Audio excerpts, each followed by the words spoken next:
What's going on, it's Suck and I'm back with a brand new video on Super Duper Tech, and in today's video I'll be showcasing what it was like to play a handful of games on the M2 Ultra Mac Studio. As always, if you are new around here, then be sure to subscribe. In fact, I know you're not subscribed, so be sure to subscribe as we are on the road to 5,000 subscribers, so be sure to subscribe clicking the bell icon to be notified of when any of my new videos go live. But without any further ado, let's hit the titles.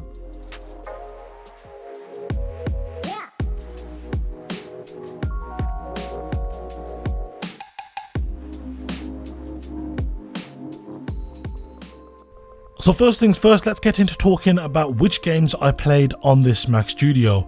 So I started off by playing Battlefield 5, Shadow of the Tomb Raider, Minecraft, League of Legends, Grand Theft Auto 5, CSGO, Firewatch, Fortnite, Hitman 2, CSGO 2, Cyberpunk 2077, Thief Simulator 2, Watch Dogs Legion, Halo, Overwatch 2, Resident Evil Village, and finally Hogwarts Legacy. So I started off by playing games at the native resolution of Apple's Studio Display, which is 5120 by 2560. Now I kept the graphics settings to high, so if we needed higher frame rates we could always just lower the graphics details, squeezing out higher frame rates. So before I show you the results, be sure to go and follow me on my Instagram as I'm uploading reels daily, and I'm sure you don't want to be missing out when those get uploaded.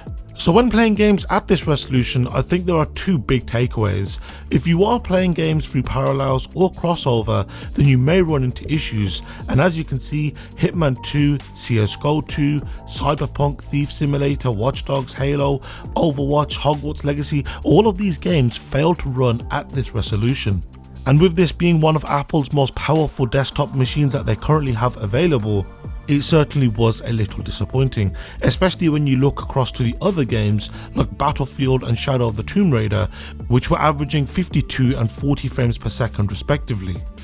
I think one of the most shocking takeaways was Shadow of the Tomb Raider, with it only averaging 40 frames per second, but this was something that I had come to expect given such a high resolution and the fact that the M2 Max averaged 24 frames per second. The top performing games were Minecraft, League of Legends, and finally Fortnite, with them averaging 234, 212 and 188 frames per second respectively.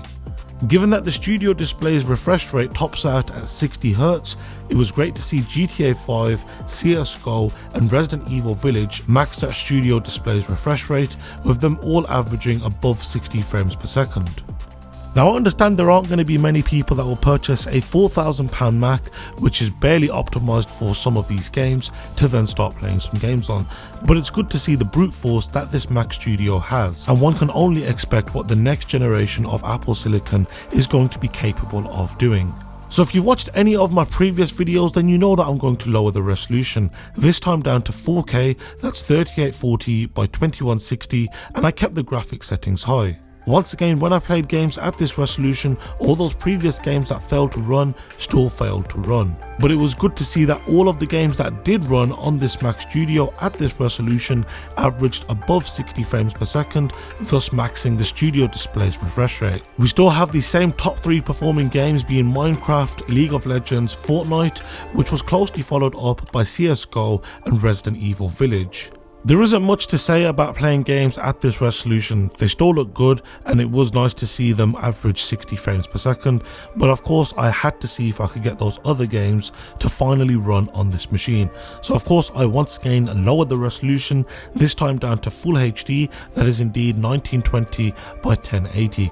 I kept the graphics settings to high once again, and this time, as you can clearly see, all of these games ran on this Mac. We still have the same top 3 performing games, but it was good to see games like Hogwarts Legacy, Overwatch, Watch Dogs and Cyberpunk run on this system, and as you can see, games like Cyberpunk were actually averaging around 70 frames per second. The worst performing game was Watch Dogs Legion, with it averaging 52 frames per second. which is still playable, but of course for a machine that costs as much as this Mac Studio, you'd expect it to at least be hitting triple digits. But overall, I've not really got any complaints here. Of course, some of these games were a little buggy at times, but once you play a mission or two and the shaders are all cached, then I pretty much found no issues. I did want to see if we could finally get Watch Dogs Legion to average above 60 frames per second, which we did, only by lowering the resolution down to 1280 by 720. And when I played games at this resolution, we can see that Shadow of the Tomb Raider, Minecraft, League of Legends, GTA 5, CSGO, Firewatch, Fortnite, CSGO 2, Thief Simulator 2, Halo, and Resident Evil Village all averaged above 100 frames per second, whereas Watch Dogs Legion averaged a measly 67 frames per second, which wasn't impressive considering the frame rates that I've had playing this game on my M3 Max MacBook Pro. And if you want to see what it was like to play games on the M3 Max MacBook Pro, then be sure to click the card in the top right corner or check the links down below in this video's description to go and check them out. But as you probably expect, I wouldn't recommend this to anyone. Don't go out there and buy a £4,000 machine to barely play a handful of games, especially if gaming is quite high up on your priority list for a machine. Because in the grand scheme of things, you could purchase one of the new M3 Max MacBook Pros and get a fairly comparable experience. If you've got any questions or would like to see what videos I'm currently working on, then be sure to follow me on my social media, that's X and Instagram. I'll leave them linked down below in this video's description. So be sure to subscribe, clicking the bell to be notified of when a new video goes live. Once again, thank you very much for watching, and I'll see you next time. Take care and have a good one.